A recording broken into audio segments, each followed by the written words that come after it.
৫ লাখ টাকা দেনমোহরে পরকীয়া প্রেমিকের সঙ্গে স্ত্রীর বিয়ে দিলেন স্বামী নিজেই। ঠাকুরগাঁও সদর উপজেলার গড়েয়া ইউনিয়নের মিলনপুর গ্রামে এ বিস্ময়কর ঘটনা ঘটেছে।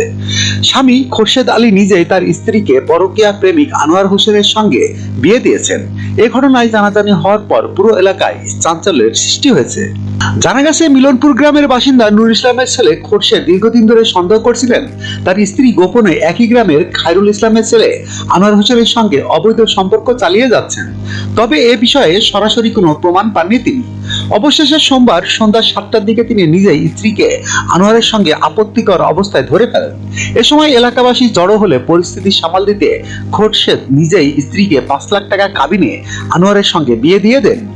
এ বিষয়ে মিলনপুর গ্রামের ইউপি সদস্য আব্দুর রব বলেন, ওই নারী ও আনোয়ারের সম্পর্কের কথা গ্রামবাসীর অনেকেরই জানা, তবে প্রমাণের অভাবে কোনো ব্যবস্থা নেওয়া সম্ভব হয়নি। কিন্তু সোমবার সন্ধ্যায় খোরশেদ নিজেই তাদের হাতে নাতে ধরে ফেলেন। পরে তিনি নিজ সিদ্ধান্তে আনোয়ারের সঙ্গে তার স্ত্রীকে বিয়ে দিয়ে দেন। এরপর নবদম্পতিকে এক নিকট আত্মীয় তাদের বাড়িতে নিয়ে যান। স্থানীয় বাসিন্দা মানিক হোসেন বলেন, ওই নারী ও আনোয়ারের সম্পর্ক নিয়ে এলাকায় বহুবার সালিশ বসেছে, কিন্তু প্রত্যক্ষ প্রমাণের অভাবে কঠোর কোনো ব্যবস্থা নেওয়া হয়নি। এবার খোরশেদ নিজেই তাদের ধরে ফেলেন এবং সমাজ সামনে তাদের বিয়ে দিয়ে দেন। স্কুল শিক্ষক আব্দুল হামিদ বলেন, খোরশেদ দম্পতির 8 বছরের একটি সন্তান রয়েছে। এই ঘটনায় সবচেয়ে বেশি ক্ষতিগ্রস্ত হয়েছে শিশুটি।